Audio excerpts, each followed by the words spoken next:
Okay, all right. So quickly, we're definitely going to do lots of Q&A and questions and comments and open it up and get conversation going, of course. But not yet. Right now, just do this. If you could do the same thing we did before, and you just throw very random people throw some things out that you said that you're afraid of. You're afraid of. Looking stupid. Okay. Looking stupid. Uniquely to a race class or just Talking about racism and colorism within. right. Talking about intergroup racism. Yes.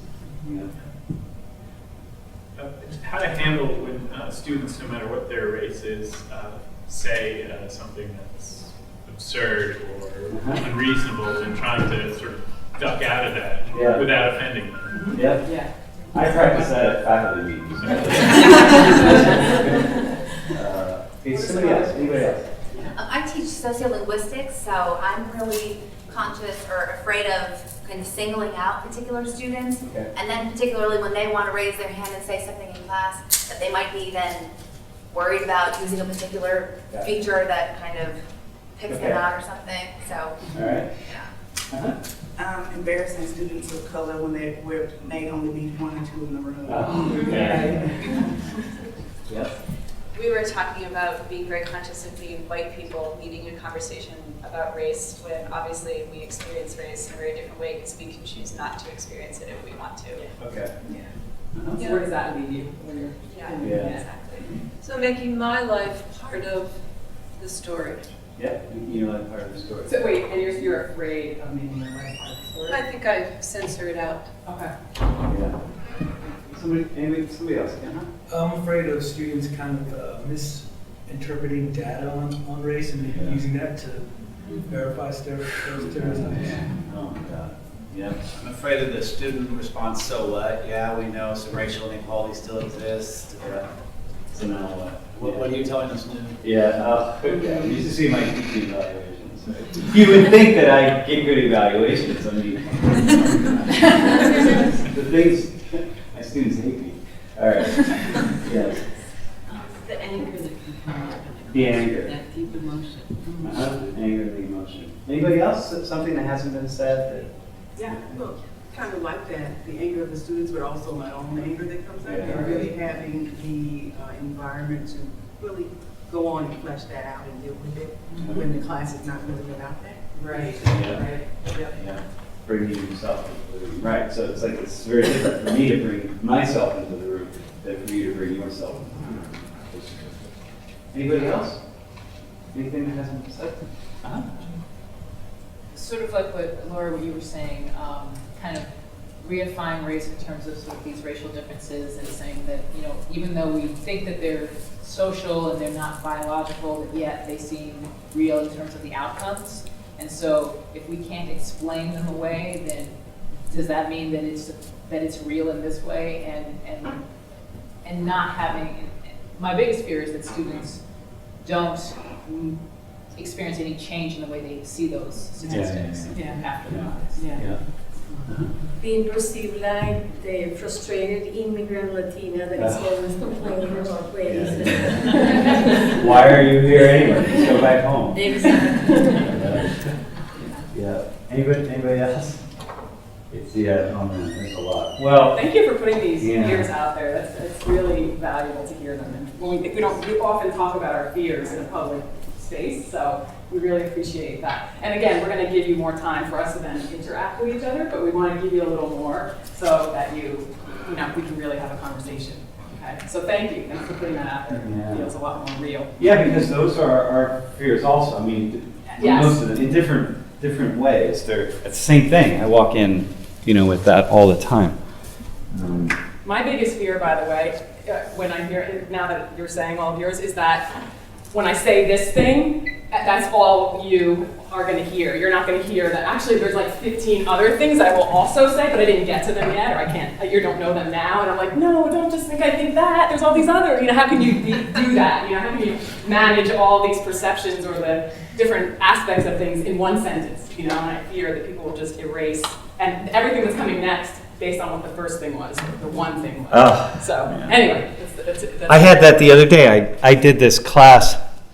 I was talking about, I happened to be talking about affirmative action and really giving it a different spin. And the student at the end raised their hand with this. I said, so somebody challenged me, like, you know, what do you disagree with? Because don't go to your discussion groups and say, you know, Sam Richards, he's such a jerk off and whatever. You can say that, that's fine. But say it here, right now. Let me hear so I have a chance to respond. And the student, a couple students responded with it was minutia idea. And I thought, oh my God, that little tiny thing kept you from hearing everything that I said. And I thought, oh my God, what a waste of an hour for you, right? So, but you see the importance in race because there was something like circuit in the brains of these students, and it was a lot of people, I'm sure, that just like clicked. In that moment, I was like, oh, here's my chance to turn off. Click. Now, so for me, you know, if you don't say it just right, and I know where most of those are, I've gotten really good at it. I know where different people are going to click and turn something off, so I can generally stay out ahead of them and say, oh wait, but I know some of you right now just thought this, so here, let me address that, and I know it's. But sometimes, man, they get so tiny. Students get really good. So, yeah. So real fast, right here. Oh. So this talking about stories, and then we want to move on to our next topic. But here we're Skyping a soldier in Iran, and you know, I like to think that I have a lot of really interesting things to say. You know, I'm 20 years, I'm 52, I've traveled around the world. I think, you know, I'm fairly entertaining. I tell jokes. I Skype with a soldier in Iran, and hands down at the end of the semester, my students will say, best class of the semester was when we spent 15 minutes talking to Pedram in Iran. And I think, really? That's it? Why? Because they got a story. They got a new twist on a story. Like I brought it in. Now they of course get to talk to other people from around, but in 15 minutes, I gave them something that they just were never going to get. They're never going to talk. Most people won't talk to Iranians, you know, period, but certainly not in Iran. And so I think, wow, there's the power of a story. And here's this guy telling his little piece. And then you might want to say what this is. Yeah, real quick. So I have a class, it's called International Dialogues, and we examine the Israeli-Palestinian conflict all semester. So Tuesdays we speak to students in the Gaza Strip, and on Thursdays we speak to students in Israel, and on Fridays we have our own conversation, and that's the class, pretty much. Anyway, so this is talking to students in the Gaza Strip, and I could talk about this for days. It's the most fascinating experience. But anyway, so yeah, so you wanted me to, so anyway, this is the text of the class. The conversation, meeting people and hearing their stories is the text of the class. There's obviously, well, I shouldn't say obviously, students are required to explore information through media outside of class to enhance their learning. So they look things up like what is occupation, or what is normalization, or right of return, all the concepts that actually come up in the conversations they have to explore. But anyway, fundamentally, stories, conversations, people. In the stories? And this is what actually engages the students in wanting to find out the information. Yeah. I was telling some folks last night that the coolest thing about this class is when I hear people after class, which is what they'll say, oh my God, I have to learn more. Really?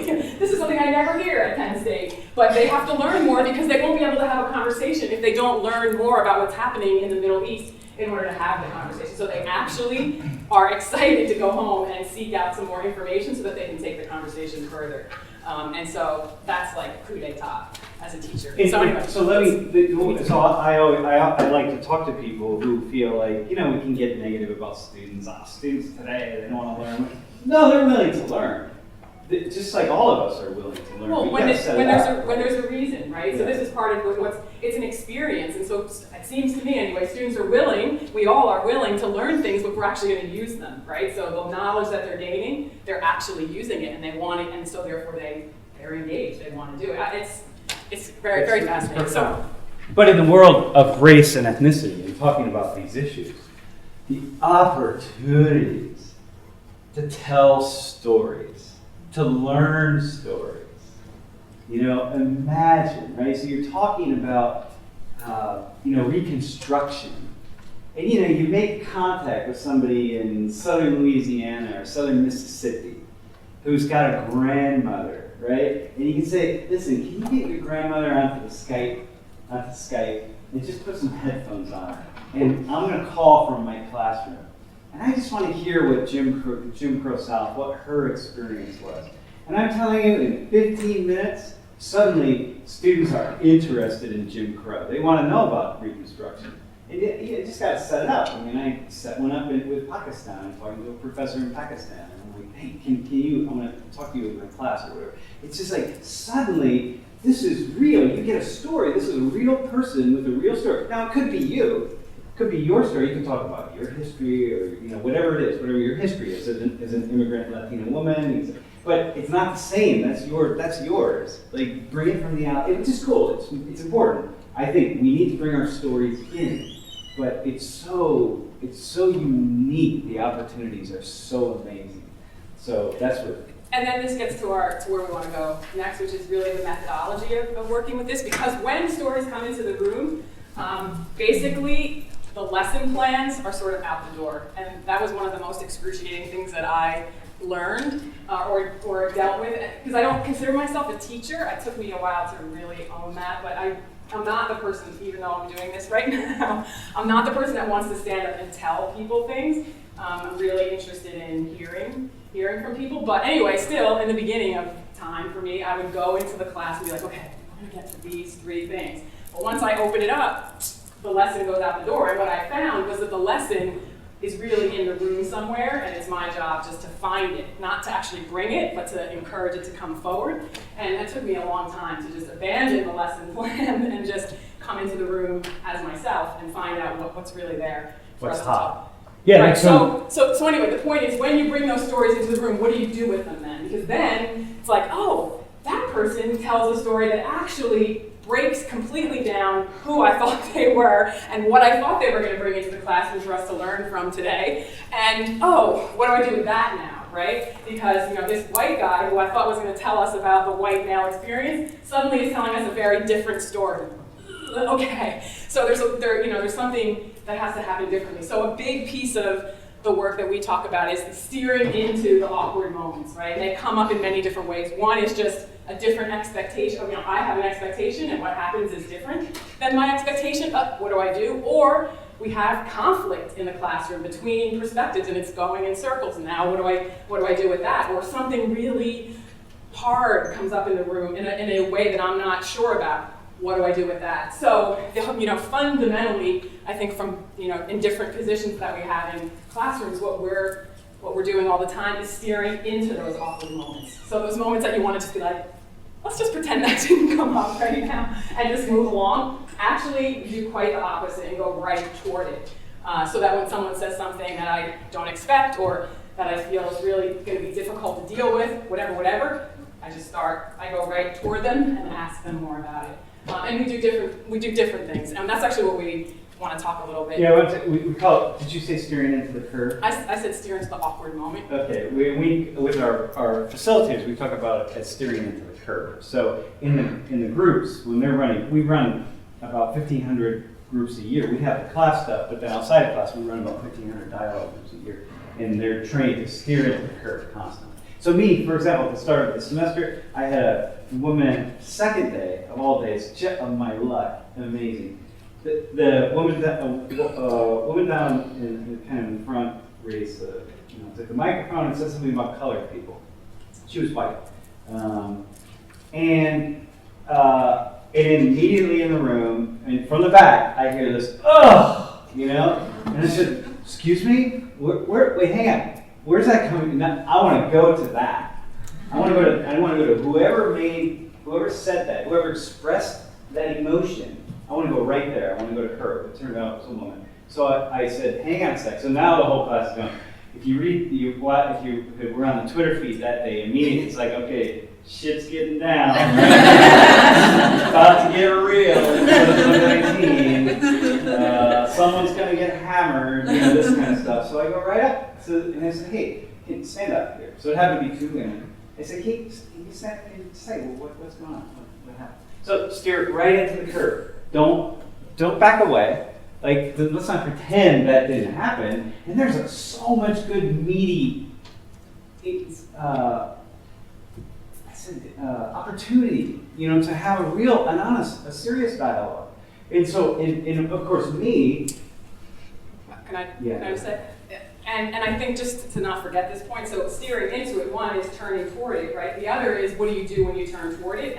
And what I would offer, and I think Sam is going in this direction a lot too, in the classroom is starting to ask questions, right? And as in facilitator training, we call them open-ended questions. So you don't ask a question that's going to get a yes or a no answer. You want a question that starts with how or what. So how was that for you? What happened when you heard that? So that you can start to get broader, bigger answers, and then you can start to hear people's stories, because we really don't know what is happening until we start to ask people what's behind what they're saying. And of course, again, this is what takes us off into territory that we don't know what's going to happen, but literally, in that moment when you're like, oh my God, what do I do with this? You just start asking questions, you know, like, Yeah. I don't know what's happening, I don't know what's here, so let's find out. What happens to you when you hear that word? What made you use that word, colored people? When did you hear that term? What's that about? Does it matter? You know, how much does that matter to you? What's the meaning of it? You just start exploring, right? So that, for me as a teacher or as a facilitator, that's the main tool that I use, is turn toward it and start asking questions. And those questions, they tend to have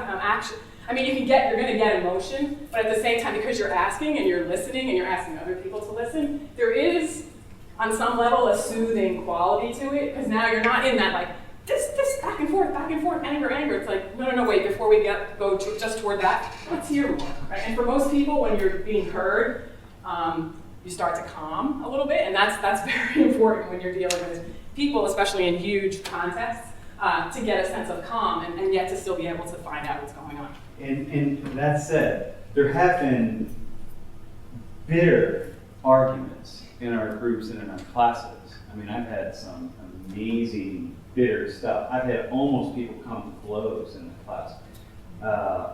Not anymore so much, but certainly in the past. And students are looking for guides. They're looking at me as a guide. Like, well, how's Sam going to handle this?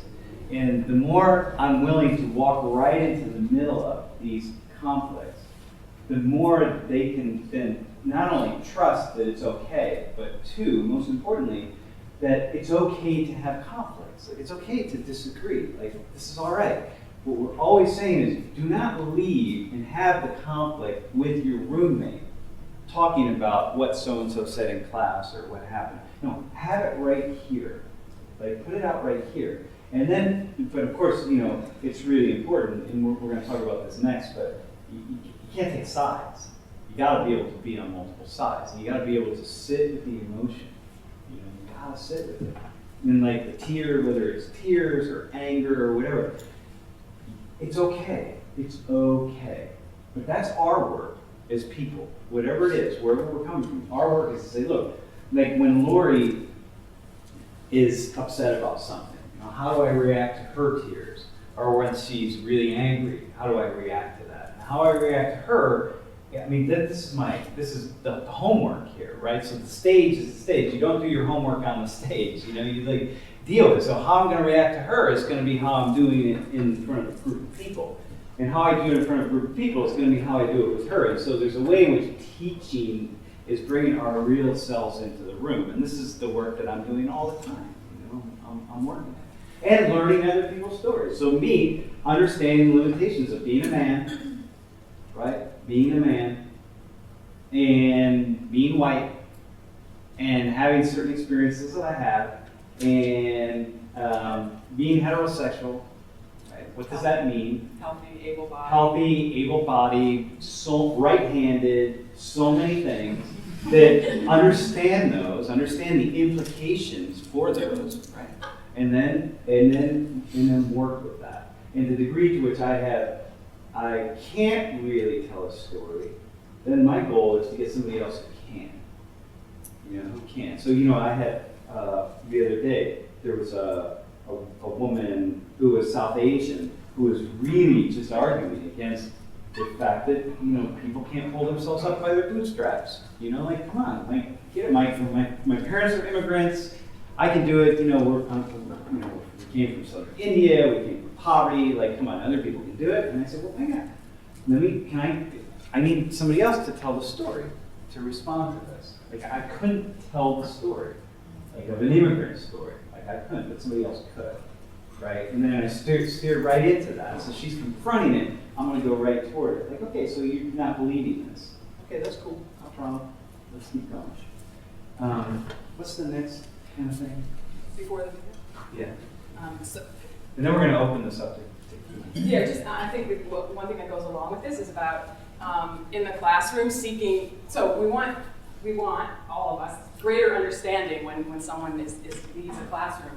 And I think one of the things that we err on the side of is seeking empathic understanding, right? So in the sense that, you know, a lot of times when we try to correct wrong thinking, you know, just say, listen, here are the facts, this is what it is. And we're really trying to get, at least fundamentally, an empathic understanding of people's different experiences.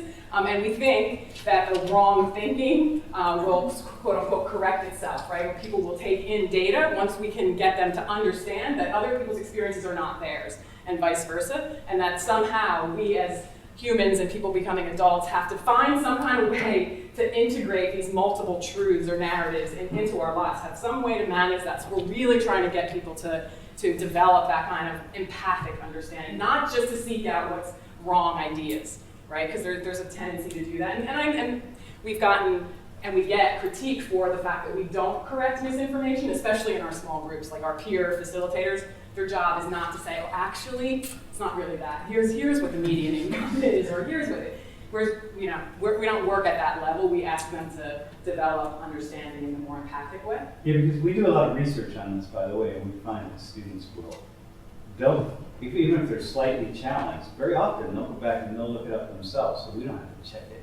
Well, now people are looking up information in the classroom, so. I mean, some things we check, right? Like I'm always in my big class, I'm saying, hey, I'm not really sure about that, or I think I have this idea, I think the percentage is X or Y. Can someone look that up real fast and then raise your hand in a second and tell me that I'm wrong or I'm right or whatever it is. This is the beauty, by the way. Someone said, and was it you said something about being wrong, or someone said? Yeah. It's like, the beauty is I'm wrong most of the time, but students are all out there with their computers and iPads and they can regularly tell me if I'm right or wrong.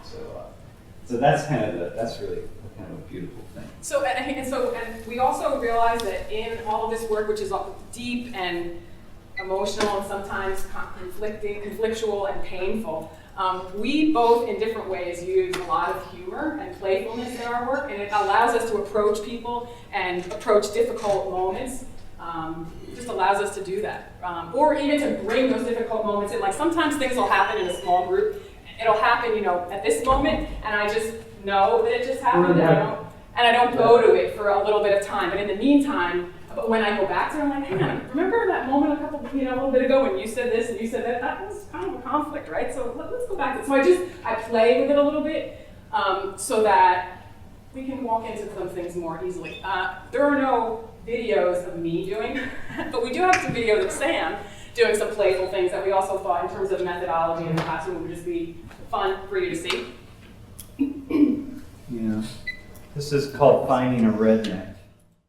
Do me a favor, stand up real fast. Stand up real fast. I'm going to have you do this.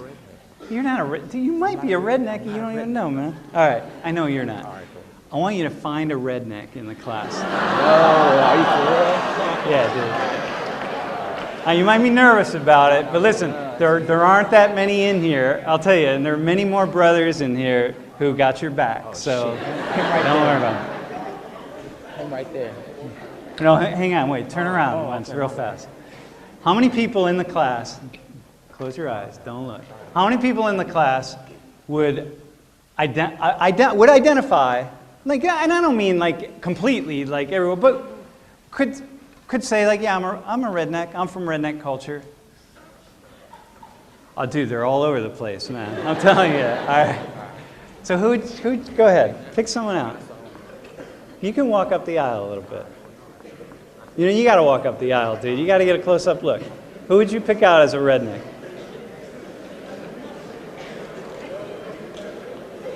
And you're gonna have to tell us why. Dude, you're getting close. You're close, man. Dude, him? That dude? Dude, he's like, are you kidding? Hang on. Dude, you are like, man. Dude, this is great. You are so wrong. I mean, look at this guy. Dude, how far away from, are you even close to being a redneck? I don't think so. I hope not. No, it's all right. Dude, I'm very close to it, actually. I mean, I am in some ways. What's your background? Polish. Pull it? Why'd you pick him, though? No, hang on. Well, okay, so why, they all look, hang on, what did you just say? I said they all look alike to me. All right, they all look alike. All white people look alike? Yeah. All right, dude. Okay, that's all we need. Thanks, man. My bad. You're not a redneck. Bad news. Okay, you're fired. All right, so listen. I mean, it's a certain amount of playfulness. I found out the other day, all my redneck students were saying, nah, we don't want to be called rednecks, we want to be called hicks. So, okay. Rednecks are people that go to, stock, they go to stock car races and so on. Hicks, we're like the real hicks. So besides that, just being sort of like a light break from intensity in the classroom, what we also find is that Sam just, and I can say this as just an observer of the work that Sam has done, is that students, when they're in the room like that and they're watching these things happen and they see that actually like no one died and there actually wasn't fisticuffs, even though you may have had 1 or 2 moments in your career, that they actually feel like they can approach the issues themselves. Oh, wait, he could say that to that person? And this is a much more playful example, but I think Sam pushes the boundaries enough that it allows the students when they go into their discussion groups, and every one of them is in a discussion group, a weekly discussion group, to actually push a little further. And so that's what we're looking for. Yeah. You have a question? Yes. I don't know, well, is that so common in this country, the liability issue? No one sue you? I mean, you have a lawyer, is the because I think that it's fantastic what you do, but you always can find a student that is ready to pick or twist what you said in the wrong way, and then changing this greatness in a big conflict for the institution and for yourself. Well, listen, it happens all the time. Here, going back to the colored, the woman who said colored people. When I went up to the 2 young women who were, which was interesting, when I went up to them, and so we were talking, and we worked out, and I started asking them, so what is it? What is it about, colored people? Why is that offensive to you? Well, it was pretty clear they didn't know, and they just had this sense that it was offensive. I mean, we have a sense that it's offensive, but you don't even in yourself, even in your being, you don't know, which is fine. You can feel like something is offensive, but this is a classroom. Like, come on, you can't say you're offended in front of 700 people and not be able to say why. So now suddenly, I know why colored people is offensive, and I have a real deep sense of the context of that, but they didn't. And I said, okay, now I'm challenging them. So they're challenging the white students. Now everybody's watching me challenge them. Second day of class, here's Sam Richards, the white guy, who's going to challenge these 2 young black women, one who was African, by the way, which is really interesting to be offended by colored people because it just was a twist, right? But he's going to actually now turn around and challenge them and put them on the spot. Meanwhile, he's going to then help them to be able to say to this white woman, damn it, colored people is offensive, right? So he's going to help that, but they're not going to go unchallenged. So they got hammered in their own way, right? Which is key, because everybody's got to be part of this game. We're all learning here together, right? But it's a little more delicate with them, because I'm like, hang on, it's day 2. I'm, look, even though my class is about 40% people of color, right? So the way I challenge them is different than the way the young white woman is challenged. So it's constant, it's always this kind of methodology. So how do you connect that to liability? Well, the liability is, no, it's not that. It's that people are misinterpreting all the time. Oh, yeah, it's a long story. Yeah. So I got called, so somebody complained to my dean at the end of the semester. I got called in. Why? Because I tore into this white woman so bad that she ended up leaving the room, right? And I said, who said that? You know, because she clearly didn't leave, because after class we had a really cool conversation. But somebody interpreted her. She had to get up and go to the bathroom, right? So someone saw that. They went and told somebody else. She left the room because Sam Richards was so aggressively attacking her. And I thought, attacking her, I got in trouble, if anything, for not attacking her enough. Other people were saying, hey, you should have ripped into her. Colored people, come on. It's the second day of the class, I'm not doing that. So that's it. Like, so I got in trouble for that, which was a complete misunderstanding of everything else. So I get in trouble every day. Really. So. Do you feel uncomfortable playing with whiteness, or do you also do those type of jokes with other categories? No, All categories. All I'll just say as an really? observer. Look, I mean, I can only say this. I've been on a really intense. I understand who I am, and I understand the limits. It's so deep within me. So I say, for example, there's no heterosexism in my class, right? Why? Not because of political correctness. I'm way beyond political correctness, right? I'll never say, well, you know, so all of the women in here, for example, you know, at some point, if you're not married already, you're going to be married and your husband will be, you just never forget that, because I know that some of you aren't going to have husbands, and you're not going to be attracted to men because you're lesbians or you're bisexual, right? I just know it's so deep within me. So just as my race identity is so deep within me, that I challenge everybody. It's almost as like I'm in the middle of this big vortex, like a hurricane, and then I work it. But if you're gonna get into that world, you've got to understand you know, from within that vortex, I still see the world with certain limitations, and I have to surround myself with people who will constantly show me those limitations. But yeah, no, I challenge people of color just as often as I challenge them. It's just different. Because when you, I just want to say, I don't know who, somebody said, maybe it was you, who said, when you bring the data up about that it shows people of color in a negative, some group in a negative light, that can so quickly be used. And you gotta you do it. You can't manipulate it, but you gotta really know what you're doing. But in the beginning, you make lots of mistakes. But I don't walk away from those data. Like it's going to be right out there. But I've learned to do it in ways that can be very, very useful.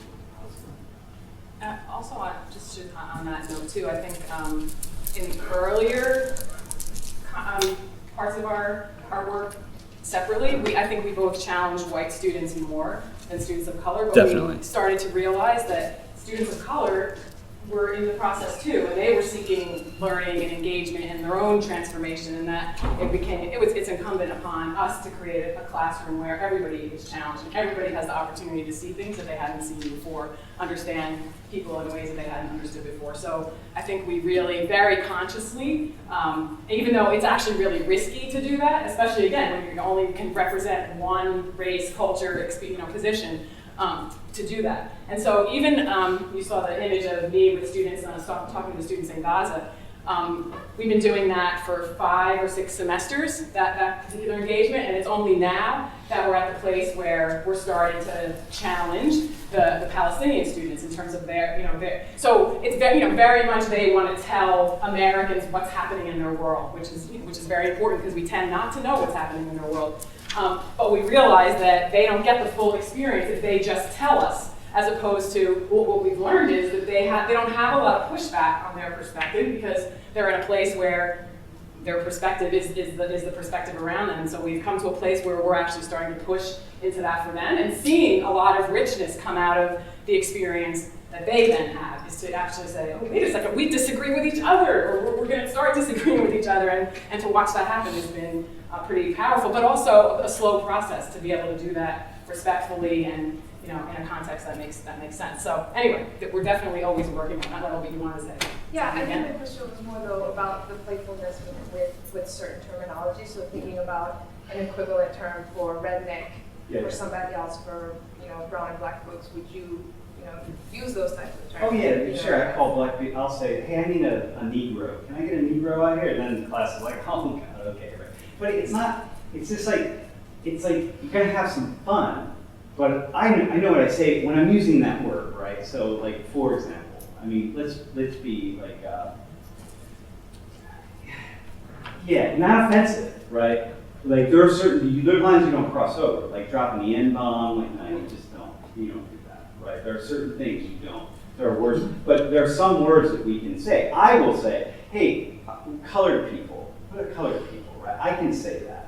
And if I say, hey, I need a Negro volunteer, and then I go on, and then I will come back 20 minutes later, as I do with white people, I'll say, hey, by the way, the word Negro, do you know what that's about? Do you know where that comes from? Remember I used it 20 minutes ago, right? It's like, do you get that? Like, tell me about that a little bit. You get, no, I don't really know. Do you know, like, what's that about? Like, or what'd you feel when I said Negro, right? What was that about? Right? I'm gonna put it right out in the room. And so I use that, and so I'm always using language in the way we talk about people, right? You know, like all the native terms for Italians or whatever. Do you know where those come from? Jews, right? Whatever it is, right? So I use them, but I talk about them, right? So it's a way of being really, keeping it active. If that makes sense. Yeah. Yeah. Should we pose a question? Yeah, we can throw a question out and then we can go. Okay. But we're gonna let people talk to each other. Yeah. So our point was like, we have a question, we would like you to talk to each other about again, and then we're gonna open it up for question and answers so we can do more of that with you. Is that okay? So our question for you, based on what we've just been talking about with methodology, is what do you think is most important to do in a class on race and ethnicity? Something that you think is different than other classes that you might teach or be a part of. So what do you think is most important to do in a classroom setting about race and ethnicity? Most important. So just take a couple minutes and then we'll come back.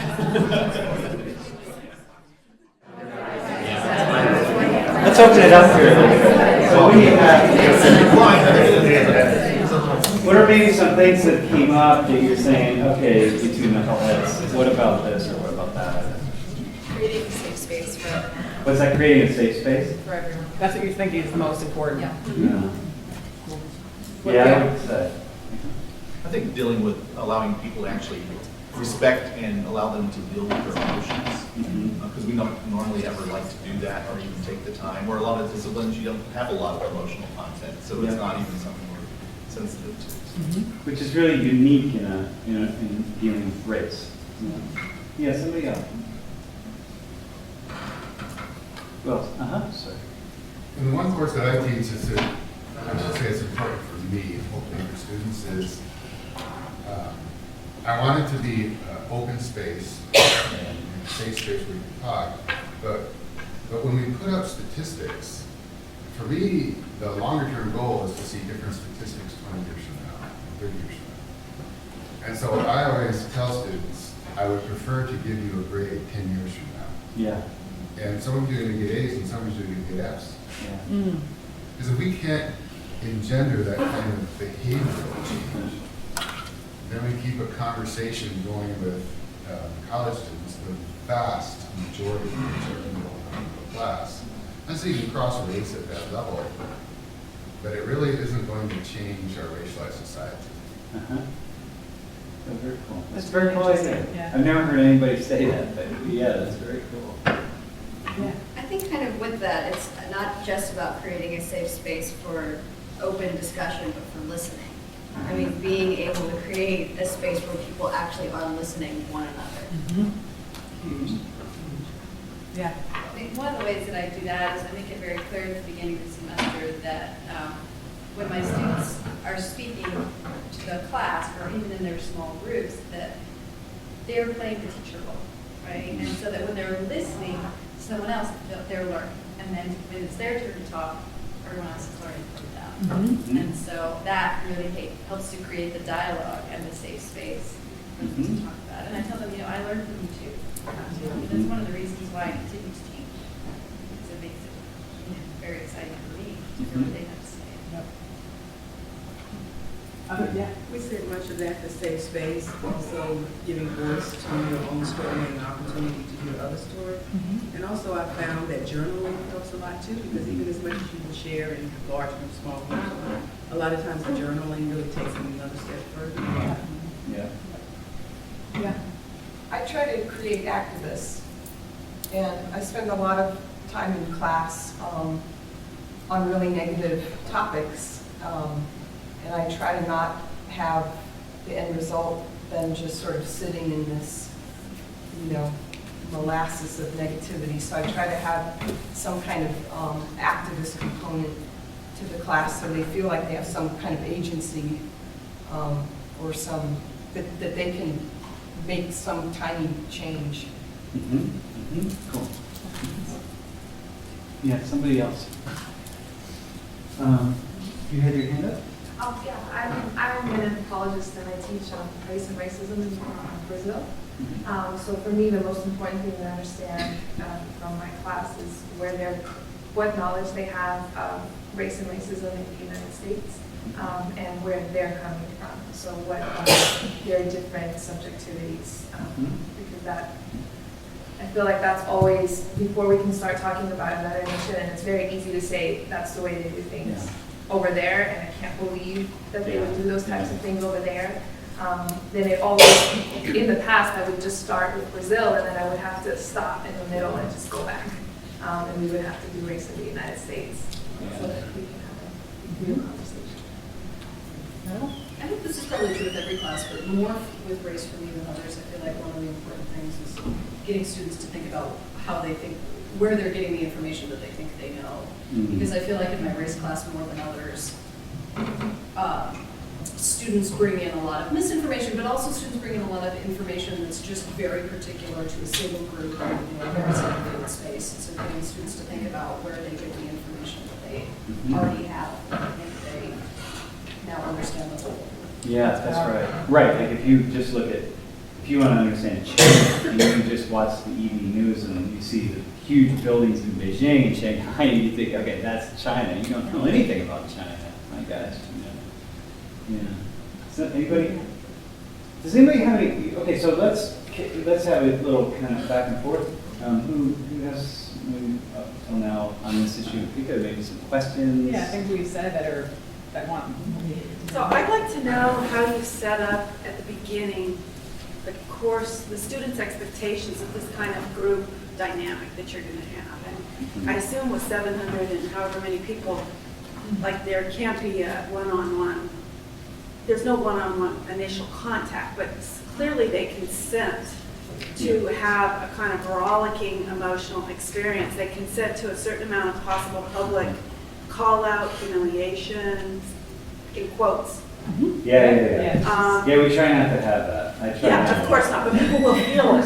Right. They will feel that, even if you deconstruct it and reshape it and give it to them in some different way. And when you put cameras in the classroom, it's like, oh, this is reality television, and we're going to actually look to humiliate people. I mean, you start to draw on those things, so yeah, this is a very... So I'm just curious, like, what agreements you have. Okay, well, to be clear, the way the class is set up, so you have 725 students, but there are 48 discussion groups, so the class meets for lecture twice a week, 75 minutes period, and then a 50-minute discussion group. The discussion groups are co-facilitated by TAs. We pick 32 out each semester. They're co-facilitated by TAs who were in the class the previous semester, and then they go through training and they're working, and the discussion groups really aren't recitation sections, but they're dialogue sections.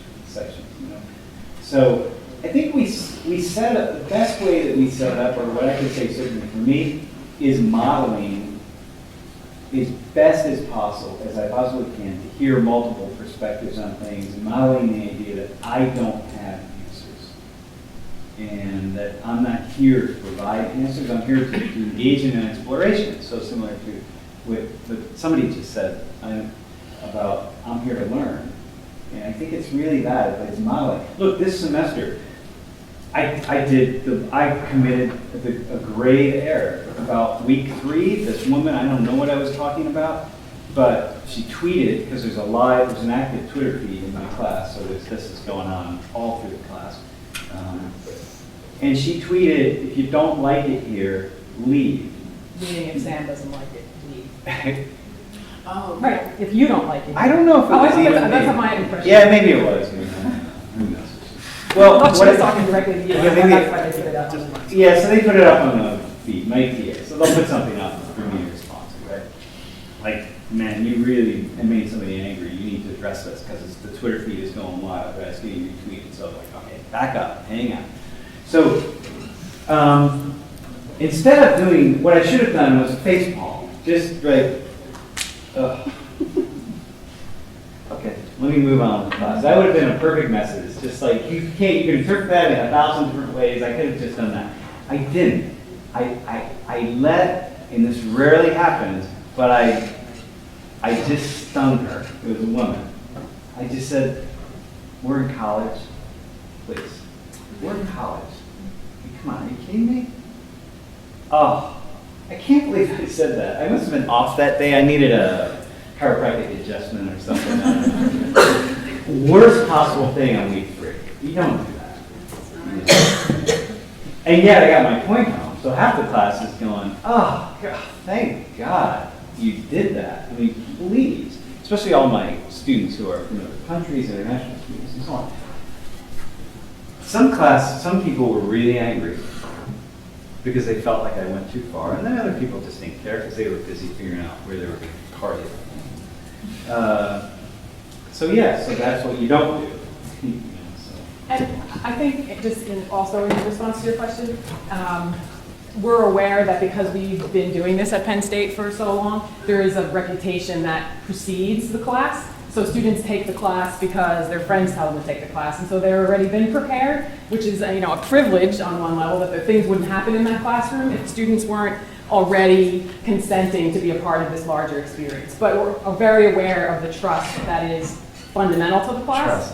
And Yeah, if you don't mind, I'll just follow that, because what you're telling us is there's a certain model of charismatic leadership that's making this work, and a culture and a history and a public memory of what works. And that's all fine, I don't have a problem with that, but I just wonder, like, if you were to do this elsewhere, what you would have to, and also as a female and an openly feminist faculty, and a white person. First off, how yeah. you would have to secure consent. Yeah, Because okay. I think it would need to happen. Well, trust is big.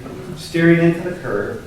I say things, look, I can say so many things because I'm white, because I'm a man, because I'm 6 feet, 5 feet 11, I'm not, 5 feet 4, whatever, right? It matters, it all matters. I'm very open on that. So what I always tell people is, look, steer into that stuff, put it right out there. And by steering into it, not in a bad way, not in a one down way, and not in a one up way, but rather just like, we're gonna look at this, right? We're all in this together. And it's a big, but I have more power than you do because I'm a man. And there's nothing that you can say that will change that in a room full of undergraduate students. Yeah, and interestingly, like when I'm in the classroom, and I've had other classes that are not about this, and when I'm just saying something like, oh, this is really interesting, look, think about this, think about that, and I'm making not similar points, but I'm approaching in a similar way, with humor, with playfulness, but critical issues. I've had students in the class, men, raise their hand and say, why are you so angry? I'm like, excuse me? This is not anger, first of all. Anger's coming now. Like, that never happens to a man, right? So yeah, this is, there's so much going on, and I think we understand that what's happening at Penn State is something that has been created over a very long period of time. So So I would say you gotta try to find the advantage in something. But we talk about the fact that if we were to do this, just leave Penn State and go someplace else, it wouldn't just recreate itself at Penn State. It would become something else. Outside of Penn State. So. Yeah. What other things are popping up? Yeah. Can we talk about the methodology of a mistake? So we've all had that where we do something in the classroom and then we go back and we're like, oh my God, that's what I said.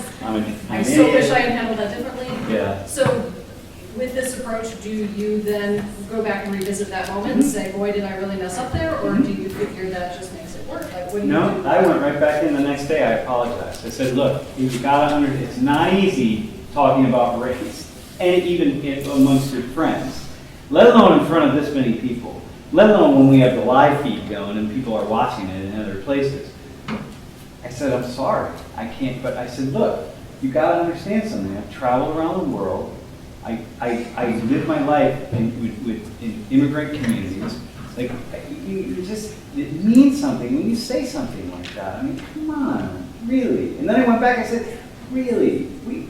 We are in college, you know what I mean? Come on, like, that just sounds like something your father would say, you know? Like, and then I said the same thing, but I said it in a loving, like, hey, let me put my arm around you. Come on, really, sweetheart, you know, whatever, like, okay.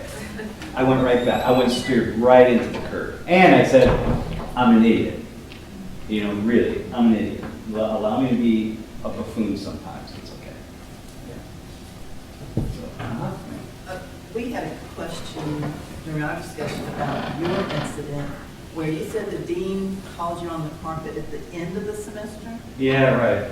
Because that was not steering into the curve, and by that time, the little minutiae and details will have been lost on what actually happened. Yeah, that's right. No, and I never really got to explain. All the people that must, in the 12 weeks that had transpired, in the meantime, I can't imagine how many people are on campus think that Sam Richards is such a jerk that he forced some white woman to leave the room. But all I can say is, well, whatever. So that's why we were curious, like, wow, that could have lost him his job, and it wasn't immediate. The dean wanted to confront you about that. It should have been closer to the time of the actual Dean didn't hear about it until 12 weeks later. And that's what's curious. Yeah. Why No, it took that long? Yeah, I don't know. Like sometimes it's immediate. Sometimes even because the administration is reading the Twitter feed.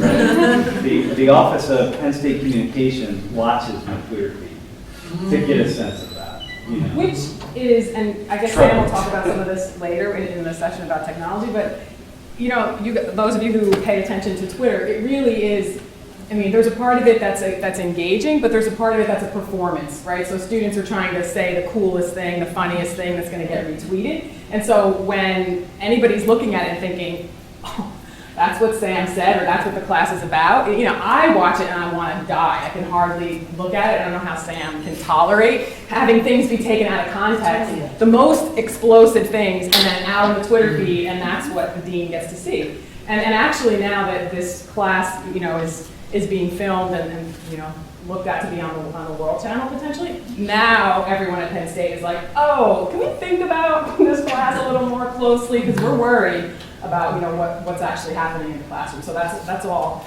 But the lesson, look, for you, I'll say so for you, right? The lesson is make the class transparent. Invite everybody in, assume everybody's coming in, including each person having multiple perspectives. They're going to get you wrong, they're going to misinterpret it. Be as transparent as possible, invite people in, force yourself to actually have to kind of put this stuff in the gritty and so on. That would be oh, go ahead. I think the challenge for us, if we don't fit a certain demographic, is to sort of figure out a balance for how to be playful but also challenging, because you know, a person of color who's a professor really couldn't call themselves an idiot in front of 700 people, or they could, but the consequences would, I mean, that would just sort of ruin their credibility. Or a lesbian or gay professor probably would not be smart putting their hand or their arm around having any kind of physical contact with the students. Right, so you watch me with this accent as his name, and I'm standing there like this with him, right? If I was gay, that's going to change everything, right? People are going to respond to that, so, yeah. But to your point, you know, privilege that we have of working together is that I've spent a lot of time in the classroom, and not as the person standing in front of the room, but watching Sam and giving feedback and suggesting, like, oh, what about when you did that? Or what, so that they're, I mean, obviously I'm just one human being, but I'm actually really paying attention to that. And so as a, you know, we tend to think of the single teacher in the room, we try to make more, you know, to really examine constantly, like, what's happening in the classroom. And to do that without taking some of, at least for Sam, some of the artistry of what he does out of it, which is a hard thing to do. And so we go forward. Yeah. I'm still going to say, still take risks. Take risks. There's a lot more that we can do. Some people of color can call themselves an idiot, right? Some people can't. Yeah, but I think it takes such it's like almost a perfect storm when an ethnic minority or, you know, a queer professor can really work a room, and so they do, sometimes they do. Absolutely. And I'm very animated in class, and I'm very loud and confrontational, and I do get very good evaluations, but I also realize that that's just kind of balances on a knife edge, and someone who's very similar to me, but maybe a different, just in some way, using the same strategies, would just get hammered and then, you know, maybe not be retained. Yeah. You know, I'm really glad you're bringing this up, because this goes, I know for me personally and the work that I do, whenever I feel like I've done the best work is the moment where, like you're saying, I was on the razor's edge, or I feel like I basically have this sense of, all right, I'm just throwing myself into the deep end right now, and I probably shouldn't be saying this, but I do, and it turns out to be the best thing I could have done in that moment. So I think that that's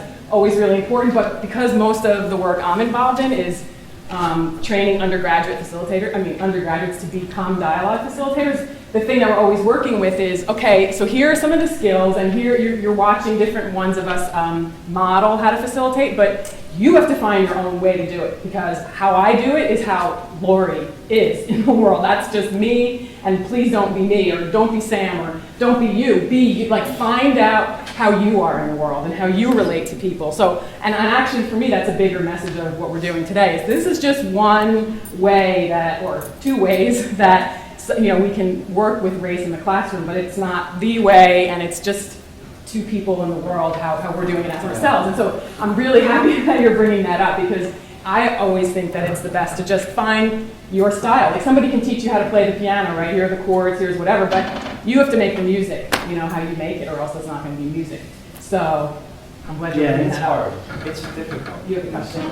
Yeah, no, I was comment. I like this staring in the curve, not just because I'm in law enforcement. But before I came to Rice, I was chief of police at UMass Amherst, and you mentioned Professor Gates. And when he was arrested by Sergeant Crowley in the Cambridge Police Department, I was chief at UMass. And most of my officers at UMass are white, and but we need to talk about this. So I went to roll call, and we got up on YouTube. We looked at some of the press coverage. Sergeant Crowley's police report was online. We brought the report up, went through the report, and analyzed what happened. And I thought that Crowley should have walked away, and I didn't want to just come in and say to my officers, he shouldn't have made the arrest. I just went in and we went through all of the data, and then I asked him, well, what do you think? And most of the officers concluded that Gates probably treated this sergeant like crap, but he should have walked away, and he shouldn't have made the arrest. But they said, not me. I didn't go in and say, you know, he shouldn't have made the arrest. And if you're in that situation, you really need to learn to walk away. I just brought the issue up. They talked about it, and they concluded that, you know, he should have just walked away. And what if they concluded in the opposite way? Would you have stared into the curve then? Were you ready? Yeah, no, but actually some said he violated the law. They had probable cause. He could have made the arrest. There was some black and white discussion, but most most officers, they saw through what was happening. They saw where they thought Crowley coaxed them to come outside so he could make the arrest, and they saw right through that. So, but there were those who said he violated the law. He was in violation of the code of disorderly conduct. He could have made the arrest. But most concluded he should have just walked away, even if he was treated poorly by Professor Gates. So this is an example where you took the risk and said, hey, I'm going to take the risk and have this conversation. And that's the key. Yeah. Following on the last two comments, you just said that when that conversation came up, that you're not the one who said that they shouldn't have arrested him, that you let them say it. My question is actually to you, why did you hesitate to be the one to say it? And then I'm going to answer it, which is to say that when people of color speak about race, we are often accused of playing the race card, crying out victim, and it's very different when someone who's white talks about race, because just their very whiteness lends legitimacy to their discussion and what comes out of their mouth. Yep. They're not playing the race card, so they must be right within the racial hierarchy that exists. So whatever you want to respond to them in the way. Yeah, I didn't. You know, I guess I was the chief of police and black. I didn't think about being black as much. I'm so used to working in law enforcement environment where most of the officers were white, except here, right, so we have a real diverse department. But I didn't really think about being black as much as, I just want to go in as the chief and say, you shouldn't have made the arrest if you find yourself in a situation. I kind of wanted them to come to that conclusion. As the chief. Was something, did you think that they would be more empowered, or they would own the idea if they came to it themselves? Was that part of what you were doing? Yeah, I wanted them to say this was wrong. Yeah, that's key. Is that, did you want more, or was that address it? That answered it, if you'd like to respond as well. Well, I think that, no, I mean, I would say that's key. I don't often do that, but that's all of Lori's work, is setting the situation up where people themselves can come to it, you know? But in terms of the other piece, yeah, people, as soon as a person of color, anybody of any minority status, because it could be some disabilities, whatever it is, starts talking about the issue, it is very quickly seen as complaining. And we can all relate to this. So my thing is, we can talk about that, but hey, we can put that out in the room, even for those of you of color, right? How would it be if there was somebody here in a wheelchair, and the person in the wheelchair started saying, you know, it's so hard for me to get, I can't get into this room, it's really difficult. We do the same thing. It just depends on who the person is. I feel like so this is not directly in response to what you're saying, but just to the position of being white. I feel like what I'm bringing, because white students, so 85% of the students that we work with, or Penn State is, 85% white.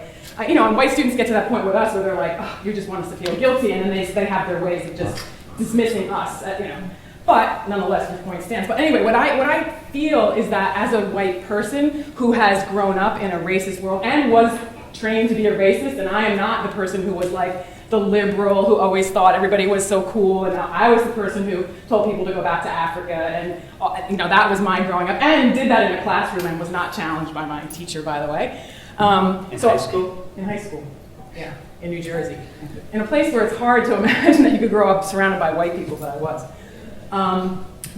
So I feel like what I'm bringing into the room is the perspective of someone who knows how the majority thinks and knows how hard it is to unthink what the world is telling you around. Like everywhere I look, I can support those ideas. Like my way of being in the world, that white supremacist world.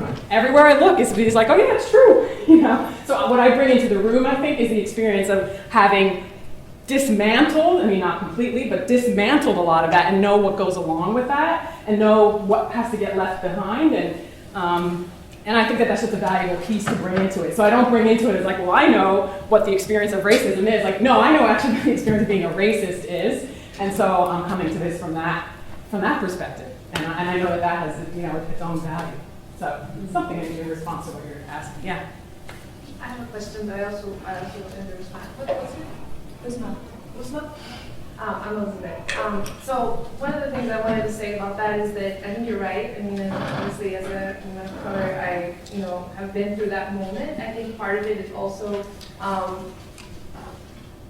saying it's not that taking it upon ourselves and saying, yeah, that's the way we are perceived, but who cares, right? And taking ownership and saying, you know what, I'm not going to be afraid of that image being put on me. Everybody has a race card. Everybody's playing a race card, particularly in the way in which society is structured now. And so it's owning it, and saying, you know what, I am going to be that annoying person that's always going to ask, what about race? Because somebody has to, right?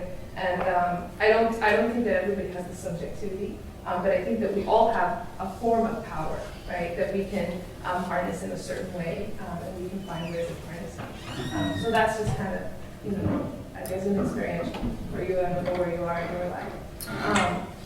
But my question is, I think that the way society thinks about race today, particularly this, idea of race of us being the United States in a post-racial moment, it's so difficult to even get students to believe you that race is important, that racism exists.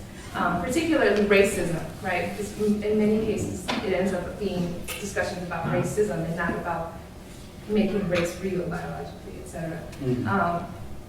But that racism exists and that it exists in a different way.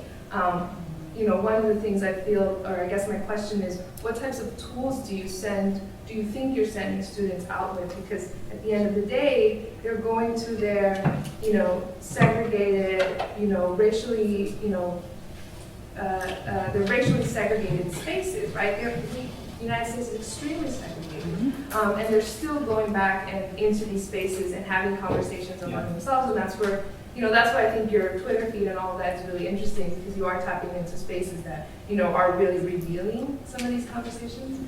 But, one of the, there's an anthropologist, I don't know if you've heard of him, John Jackson, who talks about us being a moment of racial paranoia.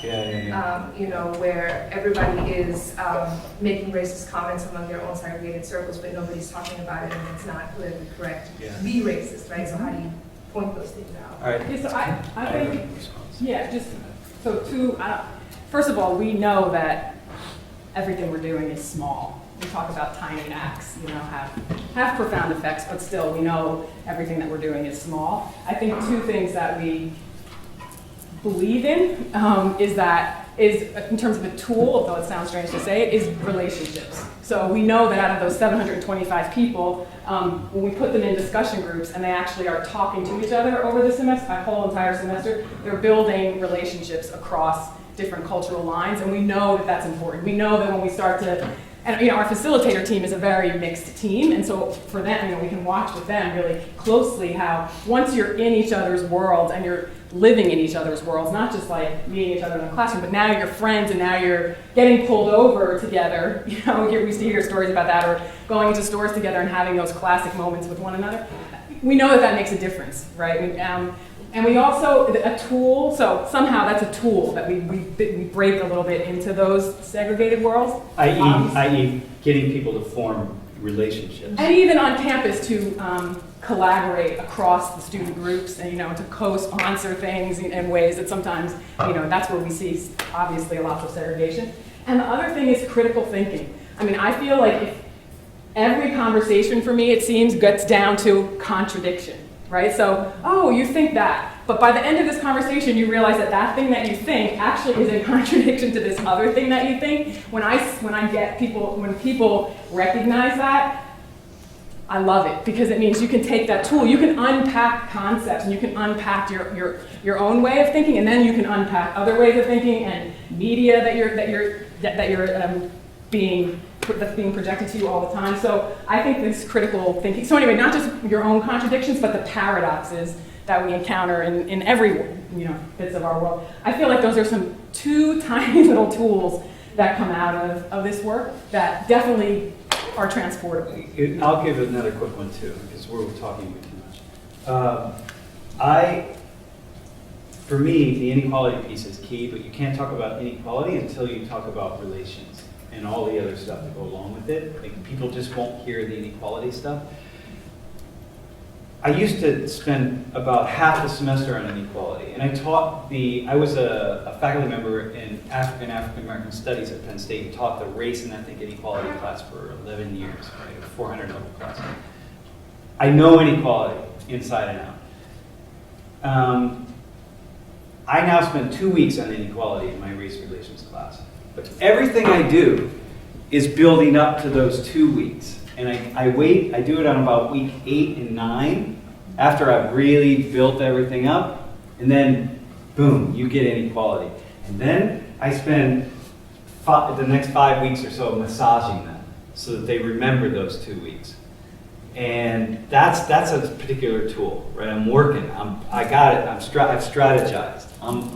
They don't know what's happening, but I'm leading them very slowly into this place. So when they get over here, I finally open the door up and I say, now we're gonna walk through here. Now you're ready to hear what I'm about to tell you. And then I give them, the activism piece, right? I don't give them too much of it, because too much of it shuts them down. So I'm like, come back, it's okay. So that's a tool. Yes, sir. Sort of pedantic, but actually if we go back in our classroom, it's the one thing I always struggle with. Students aren't learning, especially in this area of what you're teaching. but what are the learning outcomes you really expect them to achieve? How do you assess it during that semester? And then, Lordy, how do you even decide what to give grades on for 725 students? To me, it's sort of like, let's just run this as a workshop for the semester and forget grades, you know? Yeah. But your dean really won't like that. Yeah. Well, so we have, so we do blog, we do like journaling, right? So we do, that's happening. But what are you looking at that you're grading? You know what the biggest thing is? For me, on the grading side, what I'm looking at for them is to come to class. So you gotta come to class. So that's part of the That's a huge part. Like we take attendance. Like you will be there. Based on the philosophy that the people that will remain are the ones that want to remain, and actually we want the rest of the people there who don't want to remain. So I want everybody in the back row who will then 5 years later send me an email and say, "Man, I thought you were full of shit back then, but I actually I think I got what you were saying." And I get a lot of that, but I want those people there. I want you to read the readings and watch the videos. So all the readings and videos are online and they're free. Half of everything is videos now. I don't give them a lot. I just give them things that, man, I don't care what happens, but I want you to watch this 15-minute documentary. So you can do all the readings for the 3 quizzes and watch the videos. It's going to take you maybe 4 hours. But I picked out 4 hours of really, maybe 5 or 6 if you did it all. But 5 or 6 hours of really, really good stuff. The students don't read textbooks. They don't read. I mean, I don't know if you follow the assessment on it, but they don't read. So I say, I know you don't read, but if I only give you a small amount, you're more likely to do that. And if I give you really key things, I'll crack it open.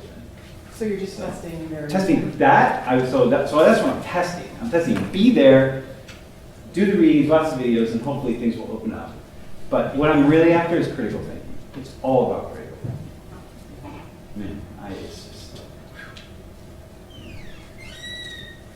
You're from Penn University. Penn State. Penn State University. It's different. We're the ones that had the scandal.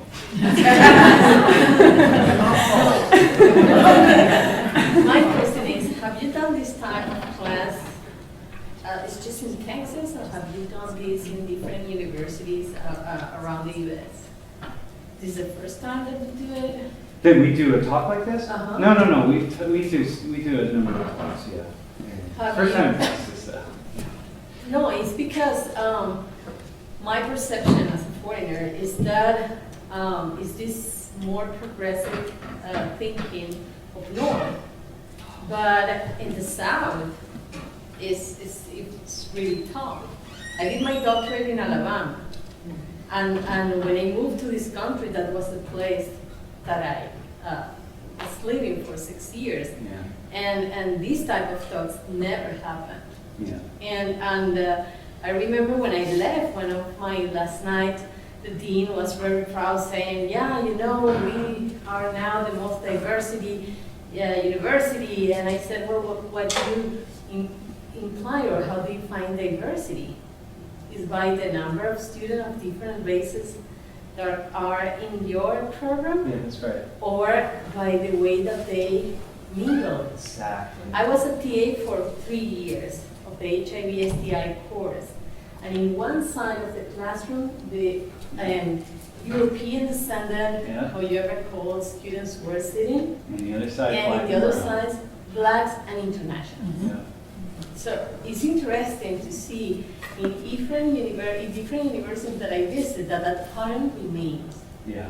So I don't know if this is a formula for the North, but I haven't seen that in the South. Well, you don't see it in the North either, really.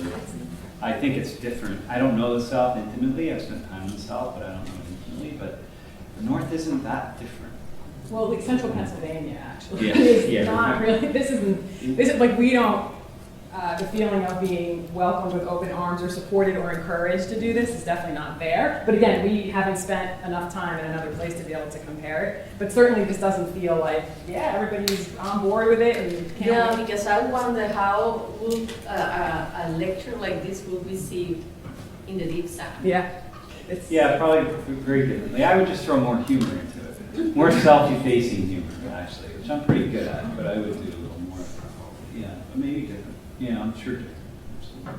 Mhm. What would you recommend for graduate students who are preparing to plan their own courses, not and walking sort of a different razor's edge in some ways of not having an established career and wanting to do a good job of this, but also being very accountable for, you know, syllabi and textbooks and, you know, all of the other things that we're being evaluated on? What would you recommend? Okay, here's my biggest one, and this is really probably for all of us. A lot of times the hoops and the obstacles that are out there, they're really self-imposed. A lot of times. Not always, but a lot of times, like, you know, now you don't need a textbook, or you do, or you this, or you that. There's a lot of flexibility, but a lot of times we create this world in which there's not. And graduate students, as the way you're a successful graduate student, is to jump through all the hoops that people put out in front of you. But if you suddenly just say, yeah, I'm not going to jump through that hoop this way, I'm going to do it that way, I would say I'm a bit of a rebel. You know, a lot of a rebel, but nonetheless, there's a lot of space to be a rebel first. I would also say, as somebody who like was, as I said before, like put in a classroom, because it seemed like it made the most sense to me to be in the teacher role as opposed to the researcher role through my time in graduate school. So I did a lot of teaching, but once I was in the teacher role, just realizing that it actually wasn't me, I think for me, I would say, do what you do best. Like find a way to do what you do that in the classroom. So if you're really great at delivering research findings, you know, you can really make that real for people, make it real. Because, you know, that's your place in the world. Whatever it is that you're passionate about and that you do well, I would say, you know, enhance it and amplify it. Yeah, if you tend to be shy, and you know, right, you're kind of quiet, a little bit shy, do what you do best, man. Make it happen. And that, oh man, can we do one more question? We have time for one more question. Yes, I wanted to ask about, I guess like, I don't know, I call it like language justice, but like how do you deal with like language barriers, especially whenever you're talking about sharing stories and stuff like that, and having a conversation about race or anything really. How do you bring the whole person in the classroom whenever, for example, English is not their first language, etc.? Can I respond? Yeah. Steer into the curve. So we have there's a woman in town who took the 119 class. She has cerebral palsy. She's in a wheelchair. She eats her vocal cords, so very much, I mean, she has a very hard time speaking. Sat right in front, would raise her hand on a regular basis. I used to be an advisor to, spent a lot of time around people with various vocal disabilities and so on, so I get comfortable. Just at first, it's uncomfortable. You're like, oh, I can't hear this person. Can I ask them again? Can I ask them 5 times to repeat over what they're saying? And I found out over time, like, yeah, I can do that. I mean, that's just how it is. So here she is in class. Here's 200 people in class. I have to say, hang on. After the second time that she spoke, I let it happen once. I wanted everyone to feel the discomfort of saying, oh, God, that's so awkward. This woman is trying to talk, Sam can't understand her. But I let her feel that. Second time, like maybe day 3 or day 4, she asked a question, and then I pulled the mic back and said, hey, real fast here. Annie, can you tell the class what you have and why you speak in the way you speak, and I'll do my best to translate, because it's really hard. You know it's hard to understand you, right? Yeah, she laughs, and so I'm like, okay. So she tells the story, and we steer right into the curve. It's right out in the center. Okay, the other day I have a Chinese student. She has a really thick accent, and she asked a question. I'm like, I don't understand what you just said. You got that, right? Yeah. Okay, but you're gonna say it again, and we're gonna do it. And then I say, hey, by the way, stand up real fast. Because China's gonna rule the world one day, and Americans are gonna need jobs. Can you teach everybody how to say, welcome to McDonald's, can I take your order? So she did, and so I said, okay, now we're talking about this, right? Then, how long have you been in the country? Well, I'm an international student. How long have you been studying English? Well, all my life mostly, but it's really hard. Okay, that's cool. So, great, this is cool. And I think, God, if I went to anybody in here studying Chinese? Because Chinese is like, No, I asked that in the class. Anybody in the class study Chinese? Yeah, one person. It's an impossible language, isn't it? Yeah. How do you think your accent is in Chinese? And I asked her, how do you think her accent probably is in Chinese? Oh, terrible. Okay, good. So see, you steer right into the curve of everything. And then it's... And real quick, the work that we're doing with their international dialogues, as Jennifer mentioned right in the beginning, like lots of Pakistan, Iran, Israel, Palestine, et cetera, China. We actually have translators in the room because it's obviously much more apparent in those circumstances, and we really are working to develop how to best work with translators directly. In other words, so that someone can tell their story and we can be with them. So for a little while, you're with someone when they're telling their story when it's in another language because you can watch all their gestures, and then if it goes on too long, you start to not be with them. So we're really working with how to develop the translation aspect so that we can actually be with the story as it's happening. So just a more directly practical response to you. Okay, so anyway, we hope that you got something. we hope this was helpful, and Yeah. thank you for having us.